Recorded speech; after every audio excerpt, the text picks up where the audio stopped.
So hello everyone, welcome to the channel Umar Yahya. दोस्तों, जैसा कि मैंने आपको प्रॉमिस किया था, आपको 30 आउट ऑफ 30 दिलाने की जिम्मेदारी हमारी होगी। उसी जिम्मेदारी को पूरा करते हुए हिंदी पेडागोजी जो कि शिक्षण शास्त्र को लेकर मैं आज लेके आया हूँ, जिसमें मैं आपको बताना चाहूँगा कि कंप्लीट हिंदी पेडागोजी आज के इस वीडियो में हम करने वाले हैं। जिसमें इस वीडियो को अगर आप देख लेते हैं तो आपके 15 मार्क्स तो कहीं नहीं जाने वाले हिंदी पेडागोजी के। ये वीडियो अराउंड 30 मिनट्स का हो सकता है। इस 30 मिनट में आप अपने 15 नंबर पूरे कर सकते हैं, पक्के कर सकते हैं। तो क्या क्या हम देखने वाले हैं इस लेक्चर में, तो सबसे पहले मैं आपको ओवरव्यू दे देता हूँ। सबसे पहले हम देखेंगे ब्लूम्स का टैक्सोनॉमी। ब्लूम्स के टैक्सोनॉमी का वर्गीकरण से हर बार एग्जाम में एक क्वेश्चन तो ज़रूर पूछा जाता है, तो इससे आप अपना एक क्वेश्चन तो फिक्स कर ही लेंगे। उसके बाद हम पढ़ेंगे भाषा अर्जन और भाषा अधिगम को लेकर। भाषा अर्जन और भाषा अधिगम से भी हर बार एग्जाम में एक सवाल ज़रूर पूछा जाता है। फिर हम देखेंगे प्रमुख सिद्धांतकार। Then we will read about भाषाई कौशल के बारे में, जैसे कि लिसनिंग, स्पीकिंग, रीडिंग और राइटिंग को लेकर।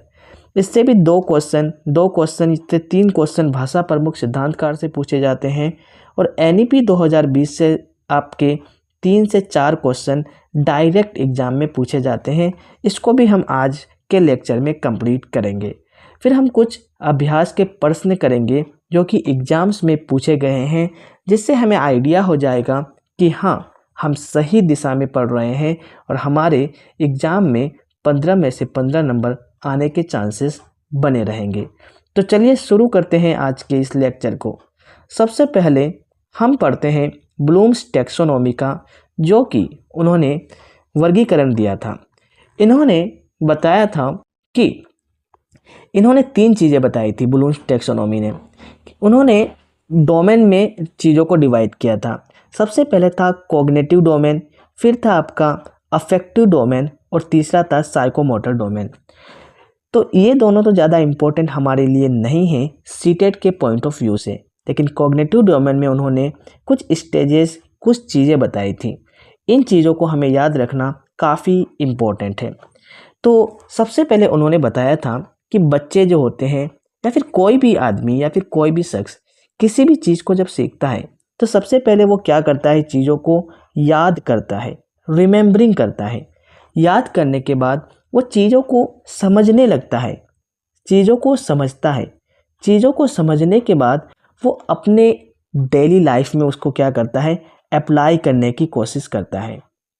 जब वो अप्लाई करता है तो वो चीज़ों को बारीकी से तोड़ तोड़ कर उसको एनालाइज भी करता है।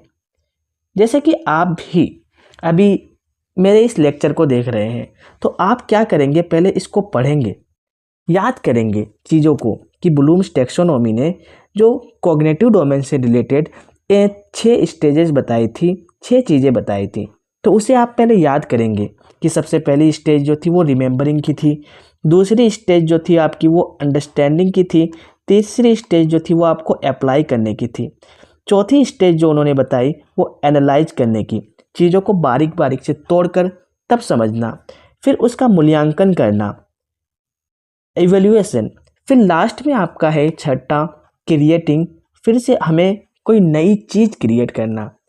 तो उन्होंने 6 स्टेजेस बताई थी ब्लूम्स टैक्सोनॉमी ने। एग्ज़ाम हॉल में आपको ये डायरेक्ट देखने को मिल जाएगा कि आपको इसको अरेंज करना होगा कि कौन सा सिस्टमेटिक अरेंजमेंट में लगा हुआ है। तो इसको याद करने की एक ट्रिक भी है, या फिर आप ऐसे भी याद रख सकते हैं। लेकिन याद करने की अगर आप ट्रिक जानना चाहेंगे तो ट्रिक ये है कि आपको एक इंग्लिश का सिर्फ छोटा सा सेंटेंस याद रखना है।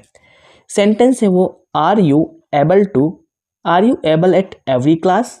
सिर्फ ये छोटा सा सेंटेंस याद कर आप ब्लूम टैक्सोनॉमी की इस हायरार्की को याद रख सकते हैं।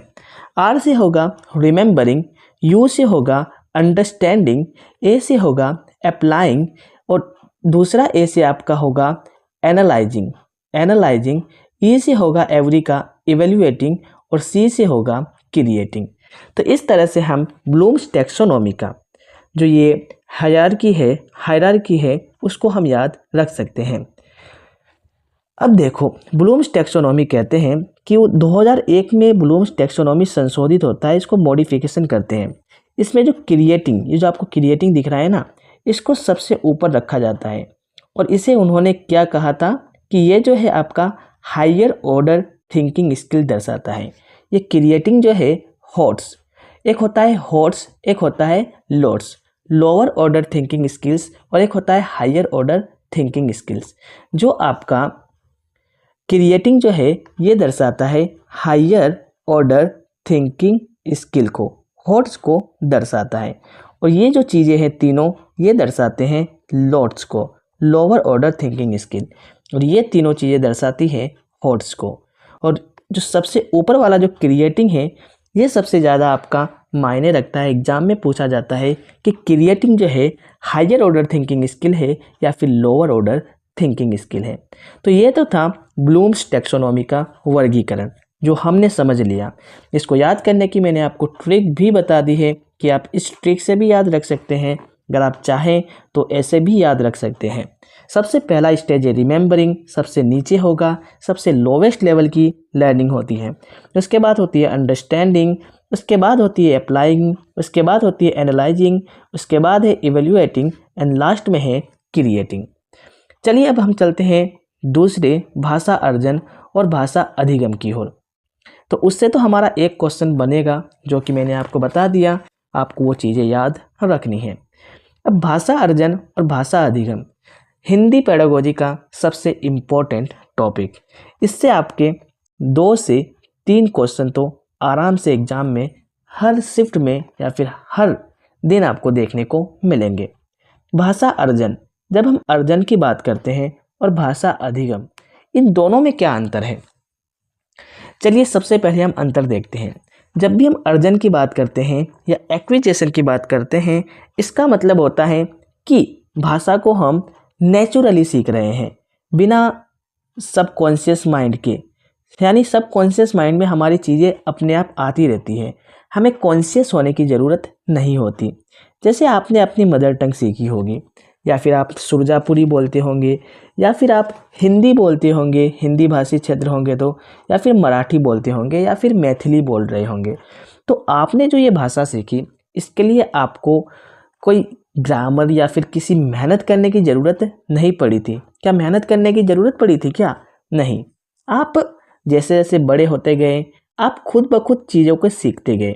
लेकिन जब भाषा को अधिगम करने की बात आती है, जैसे अगर आपको अभी मैं बोलूँ इंग्लिश को अगर आपको सीखना है तो आपको काफ़ी कॉन्शियस रहना होगा, आपको बहुत ज़्यादा प्रयास करना होगा, एफर्ट लगाने होंगे उस भाषा को सीखने के लिए। लेकिन भाषा जिस भाषा को हमने अर्जन किया है, उसमें हमें नेचुरली उसको एडॉप्ट कर लिया। किसी भी तरह की हमको पता ही नहीं चला कि हम एक भाषा सीख लिए, राइट। जो भाषा अर्जन जो होता है वो अनौपचारिक होता है, जैसे कि फैमिली में रहते हुए हम लोगों ने सीख लिया, सोसाइटी से सीख लिया। जबकि भाषा अधिगम जो कि लर्निंग, इंग्लिश सीखने के लिए हम क्या करते हैं, स्कूल जाते हैं या फिर कोचिंग पकड़ते हैं, राइट। कोचिंग वगैरह में भी हम क्या करते हैं, जाते हैं। तो इसमें हमें औपचारिक शिक्षा लेनी पड़ती है भाषा को सीखने के लिए। लेकिन भाषा को अर्जन करने के लिए क्या आपके मम्मी ने, आपके पापा ने क्या आपको मदर टंग सिखाने के लिए किसी कोचिंग में भेजा था? याद है आपको? नहीं भेजा होगा, है ना। तो भाषा को जब हम अर्जन करते हैं तो इनफॉर्मल वे में, अनौपचारिक तरीके से सीखते हैं। घर में रहते हुए, सोसाइटी में रहते हुए चीज़ों को सीख जाते हैं। लेकिन वही भाषा को सीखने के लिए हमें कोचिंग, स्कूल की ज़रूरत होती है, फिर भी नहीं सीख पाते कभी कभी, तो है ना, बहुत एफर्ट लगते हैं। तो भाषा अर्जन में हमारी कौन सी भाषा आती है? जो हमारी मदर टंग होती है, जो हमारी मातृभाषा होती है, वो आती है भाषा अर्जन में। वही भाषा अधिगम में या फिर लर्निंग में जो आती है, जो हमारी टारगेटेड लैंग्वेज होती है या फिर कोई दूसरी भाषा होती है, जैसे इंग्लिश हो गई, या फिर फ्रेंच सीख रहे हैं, स्पेनिश सीख रहे हैं, तो ये हमारी टारगेटेड लैंग्वेज हो सकती हैं। उसके लिए हमें एफर्ट की ज़रूरत होती है। क्या जब आपने अपनी मातृभाषा सीखी थी, क्या उसमें आपने ग्रामर सीखे थे? क्या ग्रामर के रूल पढ़े थे? जैसे ही आप पैदा हुए, आपकी मम्मी क्या आपको ग्रामर के रूल पढ़ाने लगी कि बेटा जैसे हम जैसे कोई भी आप अपना मातृभाषा यूज कर रहे हैं, इसमें ऐसे ग्रामर लगेगा, क्या ऐसा पढ़ाया गया था आपको? नहीं पढ़ाया गया था। लेकिन जब हम भाषा सीखते हैं, इंग्लिश वगैरह सीखते हैं, तो सबसे पहले हमें उसके रूल्स पढ़ाए जाते हैं, टेंसेस पढ़ाए जाते हैं, है ना, तब जाके हम भाषा को सीखते हैं। लेकिन भाषा अर्जन करने में हमें इन चीज़ों की ज़रूरत नहीं पड़ी थी।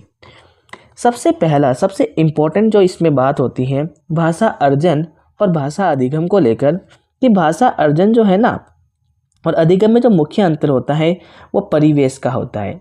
क्यों? जब आपने किसी भी भाषा को अर्जन किया होगा तो आपके आसपास में आपके मम्मी पापा, आपके समाज में, आपकी सोसाइटी उसी भाषा को क्या कर रही थी? इस्तेमाल कर रही थी। लेकिन जब आप किसी दूसरी भाषा को सीखते हैं तो आपको परिवेश वैसा नहीं मिल पाता, जिस वजह से आपको उस भाषा को सीखने में परेशानी का सामना करना पड़ता है। वहीं अगर आप जैसे कि इंग्लिश का ही एग्जाम्पल लेते हैं, इंग्लिश आपको सीखना है, क्योंकि इंग्लिश तो आपके चारों ओर नहीं बोली जा रही, बहुत कम लोग वैसे ही बोलते हैं या फिर नहीं बोलते हैं। लेकिन अगर आपको इंग्लिश अच्छे से सीखनी है तो आप चले जाइए इंग्लैंड, इंग्लैंड में तो सब इंग्लिश ही बोलते हैं। तो अगर आपको परिवेश मिल जाएगा तो आपको इंग्लिश सीखने में भी दुविधा नहीं होगी। तो यही बात है कि भाषा अर्जन करने में और भाषा अधिगम करने में जो सबसे मेन आपका अंतर है वो है इन्वायरमेंट का, परिवेश का। एग्जाम में डायरेक्ट क्वेश्चन पूछा जाएगा, इसलिए आपको याद रखना है कि सबसे महत्वपूर्ण अंतर क्या है? परिवेश का है। तो यहाँ तक तो सबको शायद क्लियर होगा, भाषा अर्जन क्या होता है, भाषा अधिगम क्या होता है, लर्निंग क्या होता है, एक्विजिशन क्या होता है। चलिए अब आगे बढ़ते हैं। आगे हमारे पास है प्रमुख सिद्धांतकार। सिद्धांतकार यानी जो आपके थ्योरिस्ट हैं। भाषा को लेकर सबसे जो पॉपुलर थ्योरी मानी जाती है वो है नोम चॉम्स्की की। जब भी आप हिंदी या फिर इंग्लिश पेडागोजी पढ़ेंगे तो नोम चॉम्स्की का नाम तो आप हमेशा सुनेंगे, इसलिए इन्हें फादर ऑफ लिंग्विस्टिक भी कहा जाता है। तो काफ़ी बार आप सुने होंगे, लैंग्वेज के या फिर भाषा के पितामह कहा जाता है इन्हें। ये बात करते हैं LAD। इनका मानना है कि बच्चा जैसे ही पैदा होता है ना, उसके दिमाग में एक डिवाइस होता है जिसे उन्होंने LAD कहा। अब बच्चे का दिमाग खोल के देखना शुरू मत कर देना कि अरे सच में कोई डिवाइस है क्या। ये कोई असल में चीज़ नहीं है, मतलब एक इमेजनरी थिंग है कि बच्चे के दिमाग में एक डिवाइस होता है, जिन्होंने इसका नाम दिया था लैंग्वेज एक्विजिशन डिवाइस, भाषा अर्जन यंत्र। इसी की मदद से क्या होते हैं, बच्चे किसी भी भाषा को अर्जित कर लेते हैं।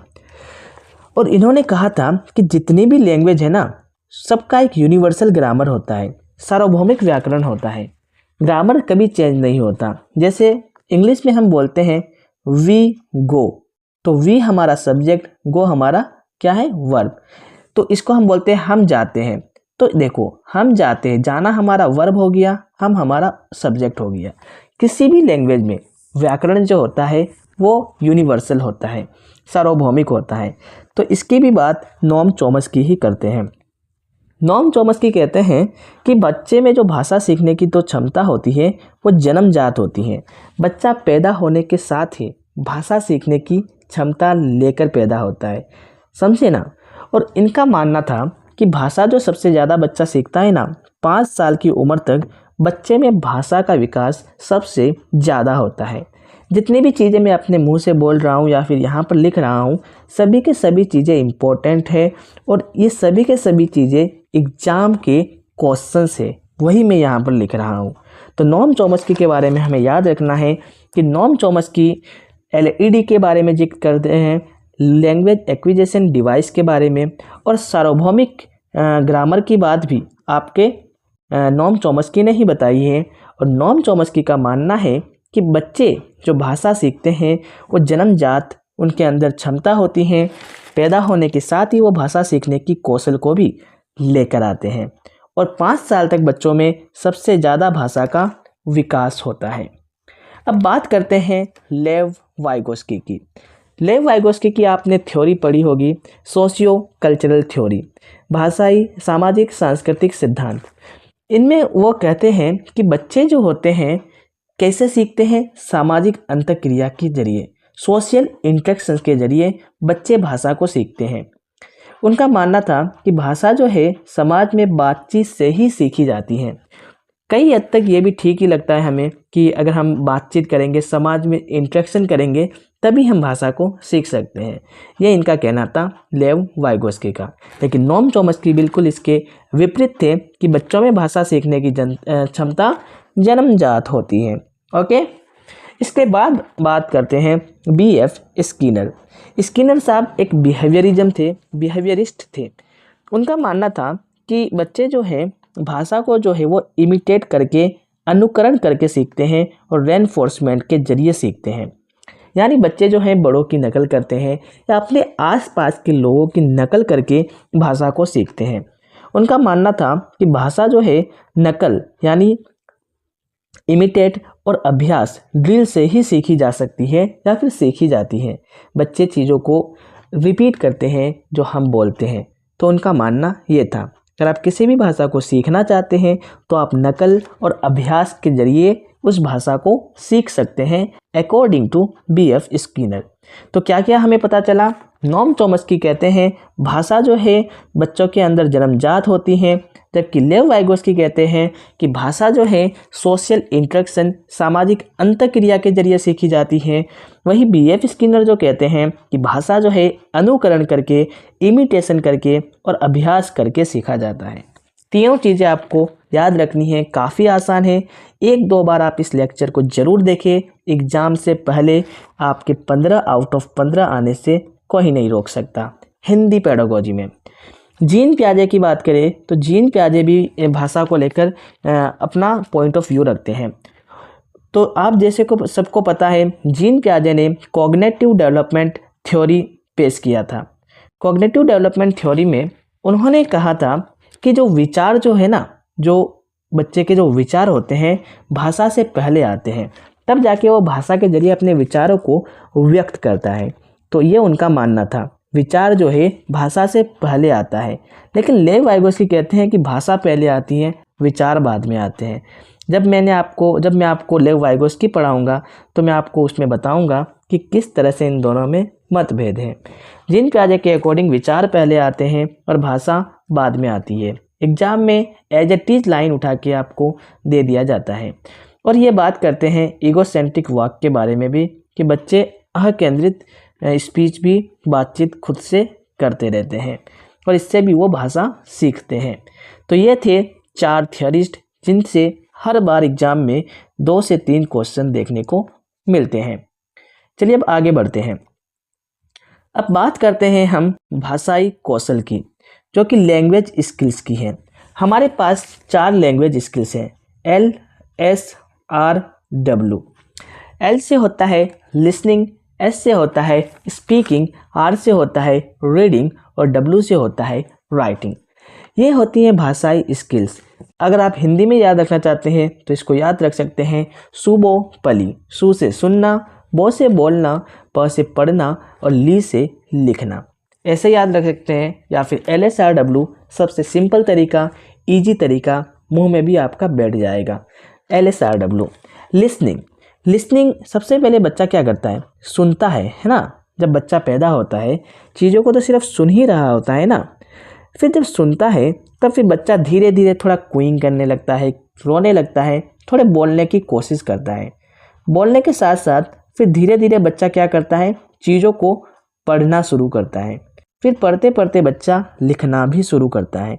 इस तरह से बच्चा क्या करता है, किसी भी लैंग्वेज को सीख जाता है। लेकिन आपको बताना चाहूँगा कि ये सभी चीज़ें जो है लिसनिंग, स्पीकिंग, रीडिंग और राइटिंग, ये अलग अलग चीज़ें अलग अलग तरीके से नहीं सीखी जाती, बल्कि ये सभी चीज़ें जो है इंटीग्रेटेड होकर सीखी जाती हैं। ये सभी चीज़ें एक साथ मतलब सभी एक दूसरे को प्रभावित करती हैं। अगर आप सुनना सीख रहे हैं, सुन रहे हैं कोई भाषा को, तो आप साथ साथ बोल भी पाएंगे, बोल भी रहे हैं, साथ साथ पढ़ भी रहे हैं और साथ साथ लिख भी रहे हैं। तो ये जो भाषाई कौशल है, किसी भी भाषा को अगर सीखना है तो आपको सिर्फ एक पैटर्न फॉलो नहीं करना है कि सिर्फ सुनना है, इसको इंटीग्रेटेड लेकर चलना है। सभी को साथ में लेकर चलेंगे तभी जाके आप भाषा को सीख पाएंगे, महारत हासिल कर पाएंगे। LSRW को एकीकृत होकर आपको सीखना है। अब देखो, इसमें भी आपको भाषाई कौशल को भी आपको दो हिस्सों में बांट दिया गया है। एक होता है आपका प्रोडक्टिव स्किल, एक होता है आपका रिसेप्टिव स्किल। प्रोडक्टिव स्किल मतलब अभिव्यक्तात्मक, हिंदी थोड़ी डिफिकल्ट है ना, जिसे प्रोडक्टिव बोलते हैं। जैसे हम अपने एक्सप्रेशन, अपने थॉट्स, अपने विचारों को अभिव्यक्त कर पाते हैं। कैसे कर पाएंगे? सबसे पहले तो हम बोल कर पाएंगे, स्पीक करके। साथ ही साथ लिखकर हम अपने बातों को, अपने विचारों को क्या कर पाएंगे? अभिव्यक्त कर पाएंगे। तो बोलना और लिखना ये दोनों जो होंगे ये आपके प्रोडक्टिव स्किल होंगे। साथ ही साथ हम चीज़ों को ग्रहण कैसे करेंगे? सुनकर चीज़ों को क्या करेंगे? ग्रहण करेंगे। अभी आप मेरे लेक्चर को सुन रहे हैं तो चीज़ों को क्या कर रहे हैं? ग्रहण कर रहे हैं, अपने दिमाग में बैठा रहे हैं। तो लिसनिंग जो होगा आपका रिसेप्टिव स्किल होगा। इसी तरह पढ़ना, जो आपका जब पढ़ेंगे, आप साथ साथ पढ़ भी रहे हैं चीज़ों को, तो इसको भी आप ग्रहण कर रहे हैं। पढ़ना और लिखना, पढ़ना और सुनना जो होगा आपका रिसेप्टिव स्किल होगा, ग्रहणात्मक स्किल होगा। तो ये आपको एग्ज़ाम हॉल में ज़रूर पूछा जाएगा कि कौन से प्रोडक्टिव स्किल से। प्रोडक्टिव का मतलब जिससे आप अभिव्यक्त कर रहे हैं चीज़ों को, तो अभिव्यक्तात्मक स्किल्स हो जाएंगे बोलना और लिखना, ये दोनों। इसी तरह आपका रिसेप्टिव या फिर ग्रहणात्मक स्किल्स कौशल कौन से होंगे? सुनना और आपका पढ़ना। तो इस तरह से भाषाई कौशल का भी हमारा टॉपिक समाप्त होता है। चलिए आगे बढ़ते हैं। और हाँ, यहाँ पर एक बात और ध्यान देने की ज़रूरत है। इसमें बताया गया है कि पठन कौशल का अर्थ जो है आपको ये मानना है कि यहाँ पर पढ़कर समझना है, ना कि सिर्फ पढ़ना है। कई बार होता है ना कि जैसे हम आम हम पढ़ तो लेते हैं लेकिन हम समझ नहीं पाते कि आम का मतलब क्या है।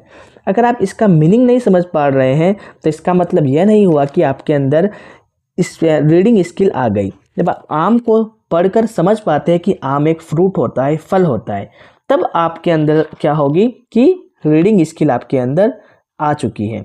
तो आम को सिर्फ पढ़ना इसका मतलब नहीं होता है कि आपके अंदर रीडिंग स्किल डेवलप हो चुकी है, पढ़ने की कौशल डेवलप हो चुकी है। वही बात यहाँ पर लिखी गई है कि पठन कौशल का अर्थ केवल अक्षर पहचानना नहीं है कि आपने अक्षर पहचान कर सिर्फ पढ़ लिया, बल्कि पढ़कर समझना है, उसका मीनिंग समझना है। ओके, तो चलिए आगे बढ़ते हैं। अब बात करते हैं हम शिक्षण विधियों को लेकर। शिक्षण विधियाँ, यहाँ पर 3 तरह की शिक्षण विधियाँ हैं। एक होता है आगमन विधि, एक होता है निगमन विधि और एक होता है प्रत्यक्ष विधि या फिर डायरेक्ट मेथड। आगमन विधि में, जिसे इंडक्टिव मेथड भी कहा जाता है, इसमें सबसे पहले एग्जाम्पल्स दिए जाते हैं, उदाहरण दिए जाते हैं। उदाहरण से बच्चों को नियम की ओर लेके जाया जाता है, रूल्स बताए जाते हैं। अगर आपने मेरे जो प्रीवियस, जिसमें मैं टीचिंग स्किल टेस्ट की प्रिपरेशन कर रहा हूँ लाइव में, तो अगर आपने वो वीडियोस देखे होंगे तो आपको पता चलेगा कि जो प्राइमरी सेक्शन में होते हैं, अगर बच्चों को एडिशन पढ़ाना है तो हम पहले क्या करते हैं, बच्चों को एग्जाम्पल्स देते हैं, बच्चों को टॉपिक तक लेके आते हैं, फिर जाके बच्चों को एडिशन सिखाते हैं। तो सबसे पहले हम बच्चों को उदाहरण देते हैं, फिर बच्चों को प्लस के बारे में बताते हैं, सम अप के बारे में बताते हैं। तो उदाहरण से नियम की ओर जाते हैं, विशिष्ट से सामान्य की ओर जाते हैं। और इस तरह की जो टीचिंग मेथड जो है प्राथमिक स्तर पर सबसे ज़्यादा उपयुक्त की जाती है।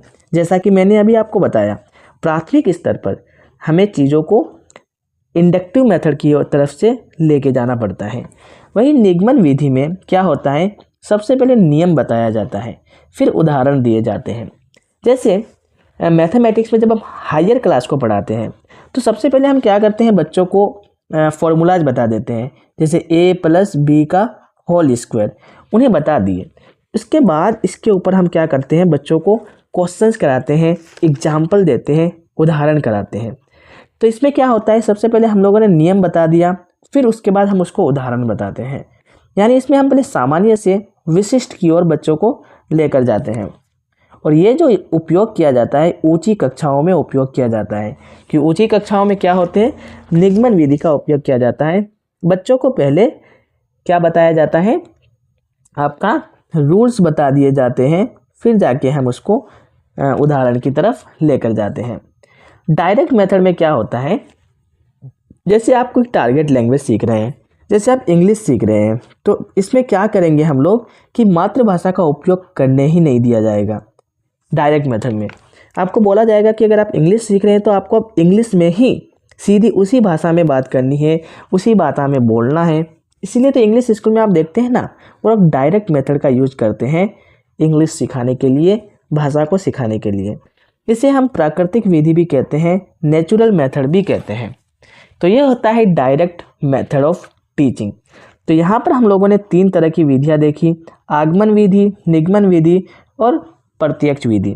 आगमन विधि में हमें याद रखना है, उदाहरण से नियम की ओर जाते हैं, विशिष्ट से सामान्य की ओर जाते हैं।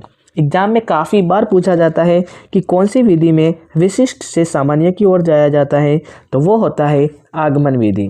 कौन सी विधि में नियम से उदाहरण की ओर चलते हैं, निगमन विधि। कौन सी विधि में सामान्य से विशिष्ट की ओर जाया जाता है, तो वो होता है निगमन विधि। साथ ही साथ ये भी पूछ सकता है कि प्राथमिक स्तर के लिए कौन सी विधि बेस्ट है, तो आगमन विधि, और सेकेंडरी स्तर के लिए कौन सी विधि बेस्ट है, तो निगमन विधि। तो ये आपके शिक्षण वीडियो से लेकर क्वेश्चंस एग्जाम्स में ज़रूर पूछे जाते हैं। आप मान के चलिए इससे भी आपके 3 से 4 क्वेश्चन तो आराम से पूछे जा सकते हैं। चलिए आगे बढ़ते हैं। इसके बाद बात करते हैं हम राष्ट्रीय शिक्षा नीति, जो कि NEP 2020 को लेकर। NEP 2020 से भी 2 से 3 क्वेश्चन आपके ज़रूर पूछे जा सकते हैं। NEP 2020 में जो है ना, कहा गया है कि कक्षा 5 तक, क्लास 5 तक बच्चों को जो शिक्षा देनी है वो आपको उसके मदर टंग में, मातृभाषा में देनी है। अब मदर टंग कोई भी भाषा हो सकती है, तो उसके मातृभाषा में आपको उसको शिक्षा प्रोवाइड करनी है। साथ ही साथ मल्टीलिंगुअलिज्म को आपको हमेशा एक रिसोर्स के तौर पर क्या करना है, मानना है, ना कि उसको बाधा मानना है। एक क्लास में कई सारे बच्चे हैं, अलग अलग शहर से बच्चे हैं, अलग अलग गांव के बच्चे हैं, अलग अलग राज्य के बच्चे हैं, तो उसमें भाषा की विविधता देखने को मिलेगी। तो आपको ऐसा नहीं करना है कि अरे यार सारे के सारे आ गए, कौन कौन से भाषा, आप में किस भाषा का यूज करूँ। तो आपको उसको बाधा नहीं मानना है, उसमें आपको उसको क्या करना है, एज ए रिसोर्स समझना है। आप क्या कर सकते हैं, उस भाषा का उपयोग बच्चों को सिखाने के लिए कर सकते हैं। तो भाषाओं को हमें क्या करना है, एज ए रिसोर्स समझना है। साथ ही साथ शास्त्रीय भाषाएं, क्लासिकल लैंग्वेजेस वैकल्पिक एडिशनल भाषा के रूप में देखा गया है। जो शास्त्रीय भाषाएं होती है, जैसे संस्कृत हो गया, तमिल हो गया, इसको आपको एडिशनल लैंग्वेज के रूप में बच्चों को पढ़ानी है। और साथ ही साथ जो राष्ट्रीय शिक्षा नीति NEP 2020 जो है वो त्रिभाषा सूत्र के बारे में भी हमें बताता है। राष्ट्रीय शिक्षा नीति बताता है कि 3 लैंग्वेज फार्मूला। 3 लैंग्वेज फार्मूला क्या होती है कि जो पहली भाषा जो होगी वो आपकी मातृभाषा होगी या फिर क्षेत्रीय भाषा होगी। जो आपकी रीजनल भाषा होगी वो आपकी पहली भाषा बच्चों को सिखानी है, जो कि बच्चे खुद सीख के ही आते हैं। दूसरी भाषा जो होगी आपकी कोई आधुनिक भारतीय भाषा या फिर अंग्रेजी होगी। आधुनिक भारतीय भाषा में जैसे MIL होता है ना, मॉडर्न इंडियन लैंग्वेज, हिंदी पढ़ते हैं, राइट, या फिर उर्दू। तो ये आपके क्या हो सकती है, आधुनिक भारतीय भाषाएं हो सकती हैं। दूसरी भाषा में आपको इसे रखना है। तीसरी भाषा में कोई अन्य आधुनिक भारतीय भाषा को रखना है। जैसे आपने 10th क्लास तक पढ़ी होगी MIL उर्दू, MIL संस्कृत, है ना। तो वही MIL जो होता था ना, वो होता था मॉडर्न इंडियन लैंग्वेज, वही भारतीय आधुनिक भाषा।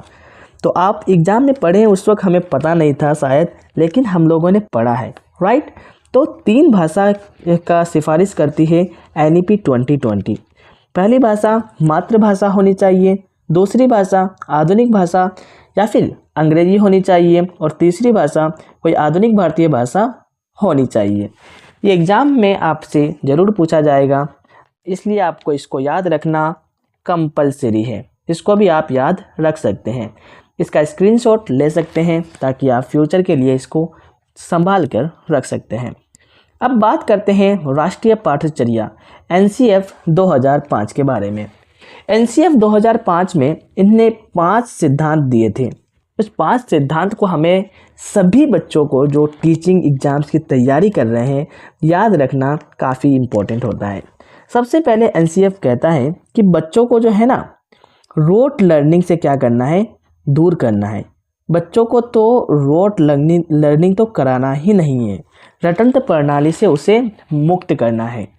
उसके बाद बच्चों को जो है ना, खाली किताबी ज्ञान नहीं देना, बल्कि ज्ञान को स्कूल से बाहरी जीवन में जोड़ना है। वही तो करते हैं हम जब बच्चों को पढ़ाते हैं। बच्चों को जब हम ईवीएस पढ़ाते हैं तो बच्चों को रियल लाइफ से जोड़ते हैं, है ना।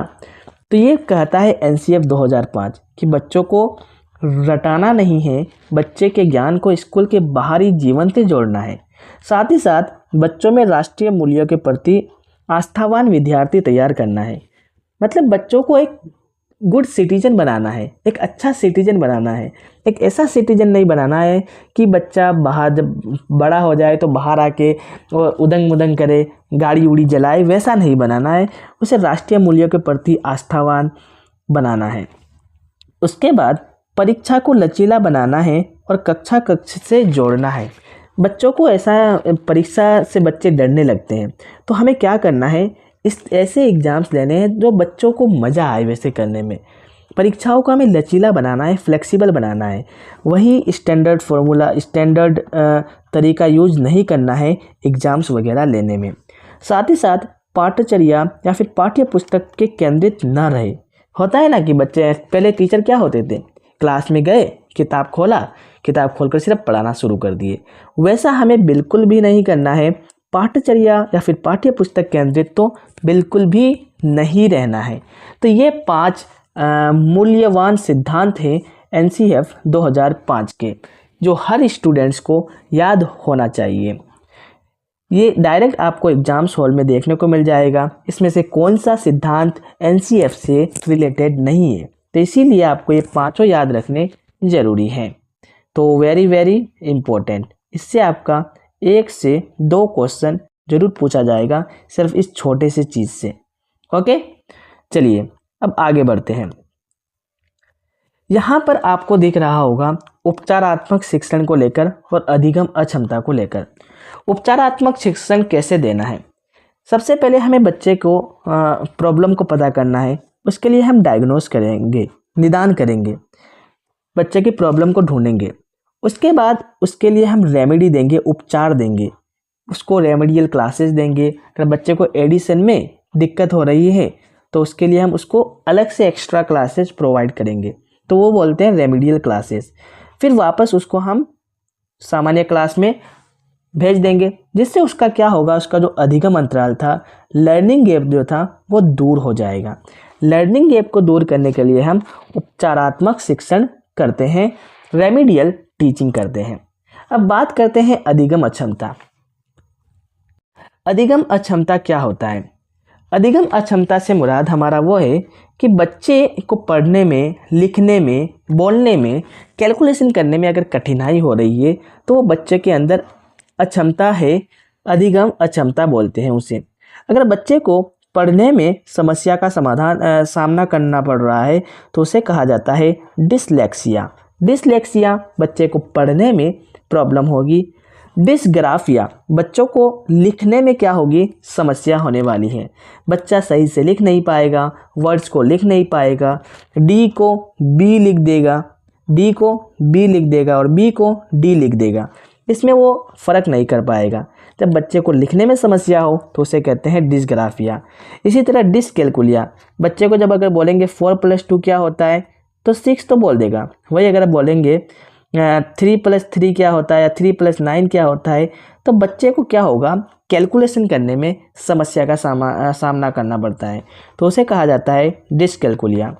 एक होता है अफेजिया, बच्चे को बोलने में समस्या होती है। जब बच्चा बोलता है तो थुतला जाता है या फिर बच्चे को डिसमिस हो जाता है। ऐसे बोलते बोलते बच्चा अपने थॉट्स को सही ढंग से एक्सप्रेस नहीं कर पाता है, तो उसे कहा जाता है अफेजिया।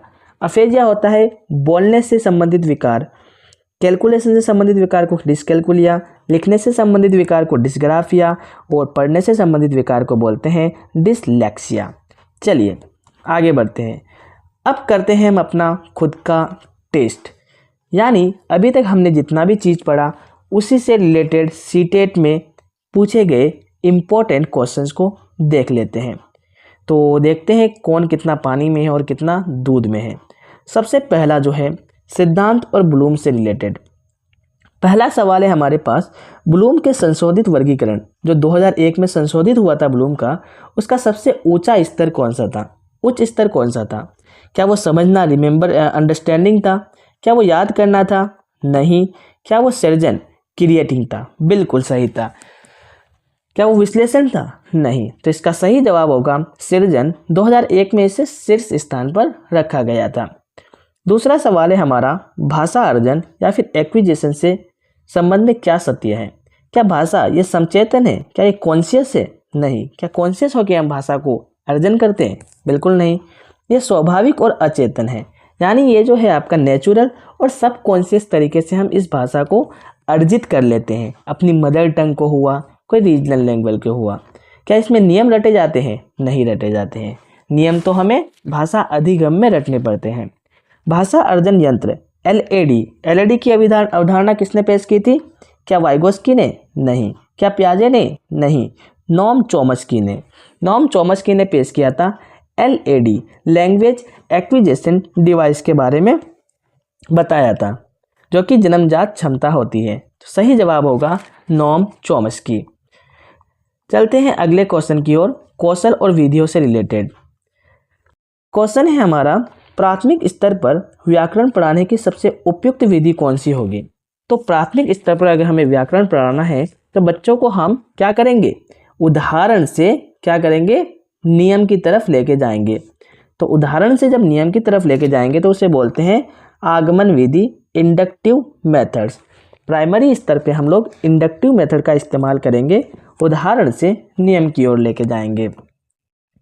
भाषाई कौशल जैसे सुनना, लिसनिंग, बोलना, स्पीकिंग, पढ़ना, रीडिंग और लिखना, राइटिंग, किस क्रम में सीखे जाते हैं? क्या वो अलग अलग सीखे जाते हैं? क्या मैंने बताया अलग अलग सीखे जाएंगे? नहीं। वो क्या सीखे जाएंगे? एकीकृत होकर, इंटीग्रेटेड, एक साथ एक दूसरे पर डिपेंडेंट होके ये चारों कौशल सीखे जाते हैं, ना कि अलग अलग होकर, ना ही एक क्रम में। ओके, सही जवाब होगा बी, एकीकृत होकर। उसके बाद है हमारा पठन कौशल का सबसे महत्वपूर्ण पक्ष क्या है? पठन कौशल का जो सबसे महत्वपूर्ण जो पक्ष है वो ये है कि क्या तेज गति? नहीं। पठन कौशल का मतलब होता है कि हम समझ रहे हैं या नहीं समझ रहे हैं, उसका मीनिंग समझ में आ रहा है, तभी क्या होगा? पठन कौशल सही होगा, माना जाएगा। अर्थ ग्रहण करना हमारा बिल्कुल सही जवाब होगा। अब बात करते हैं नीति और कक्षा कक्ष को लेकर। एक बहुभाषिक कक्षा कक्ष में बच्चों की मातृभाषा को क्या करना है? मातृभाषा को अनदेखा करना है क्या? नहीं। बाधित करना है? नहीं। एज ए रिसोर्सेज समझना है। ओके, मातृभाषा को, मल्टीलिंगुअलिज्म को as a resource, as a संसाधन क्या करना है? हमें समझना है, उसे कभी भी बाधा के तौर पर नहीं देखना है। अगला सवाल है हमारे पास, सीखने के लिए सबसे महत्वपूर्ण संसाधन क्या है? सीखने के लिए सबसे महत्वपूर्ण संसाधन क्या हो सकता है? क्या पाठ्य पुस्तक? नहीं। सबसे महत्वपूर्ण बोला है। व्याकरण की किताब? नहीं। प्रिंट समृद्ध परिवेश हमारा सबसे सही जवाब होगा। कहीं पे भी आपको अगर दिखे प्रिंट समृद्ध परिवेश, वो आपका पॉजिटिव आंसर होता है, उसी को सही जवाब मानना है।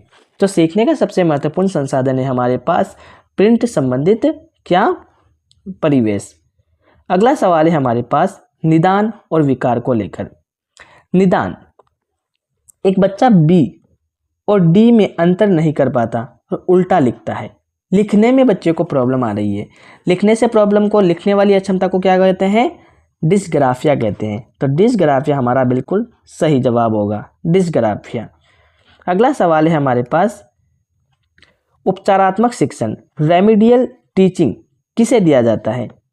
क्या मेधावी छात्र जो गॉड गिफ्टेड है उसको दिया जाएगा? नहीं। जिन्हें अधिगम में कठिनाई हो रही है, जिसके एक लर्निंग गैप है, उसको दिया जाता है रेमिडियल टीचिंग। सही जवाब होगा बी। तो ये थे हमारे कुछ क्वेश्चंस। अब हम कुछ बात कर लेते हैं एग्जाम्स हैक्स को लेकर, जो टैग वर्ड्स को लेकर। जब भी आपको सकारात्मक वर्ड दिखे तो आपको उसको टिक कर देना है। सकारात्मक वर्ड्स कौन कौन से हैं? अपॉर्चुनिटी दिखे आपको किसी भी ऑप्शन में तो आपका सही आंसर होगा। रिसोर्स दिखे, इनकरेज दिखे, प्रोत्साहन, अर्थ समझना, मीनिंग मेकिंग दिखे, करके सीखना हो, बाल केंद्रित हो, प्रिंट समृद्धित परिवेश हो, ये आपके पॉजिटिव वर्ड्स होते हैं। ज़्यादातर आंसर आपके वही होते हैं। जहाँ पर आपको रटना दिखे वो आपको नेगेटिव वर्ड होता है, जहाँ पर आपको केवल दिखे वो भी आपका नेगेटिव वर्ड होता है, जहाँ पर आपको डिस्करेज दिखे वो भी आपके लिए नेगेटिव वर्ड होता है, जहाँ पर आपको रिजिड डिसिप्लिन दिखे वो भी आपके लिए नेगेटिव वर्ड होता है, और जहाँ पर व्याकरण पर आधारित जोर हो वो भी नेगेटिव वर्ड होता है, उसको भी आपको अवॉइड करना है। तो ये था हमारा क्या, कंप्लीट हिंदी पेडागोजी। और साथ ही साथ एक मूल मंत्र आपको याद रखना है, बच्चा कभी भी गलत नहीं होता बल्कि सिस्टम गलत होता है। ओके, बच्चे को भगवान समझना है आपको, उस वक्त बच्चा ही क्या है, उसको केंद्र में रखकर सभी चीज़ें उसके लिए डिजाइन की गई है, ठीक है ना। तो ये था हिंदी का कंप्लीट पेडागोजी, इससे बाहर आपका एक भी क्वेश्चन नहीं जाने वाला है। अब आगे से हम क्या करने वाले हैं, एक PYQ सीरीज में शुरू करने जा रहा हूँ, PYQ सीरीज, जिसमें हम सभी PYQs को, CDP हुआ, EVS, मैथमेटिक्स का, और इन सभी के PYQs को ईयर बाय ईयर हम कंप्लीट करेंगे कल से। तो आप लोग उन वीडियोज़ को भी ज़रूर देख के जाए, आपके एग्ज़ाम में काफ़ी हेल्प मिलने वाली है, क्योंकि PYQ हर बार रिपीटेड होते हैं, आपको मैं दिखाऊंगा PYQ सीरीज में।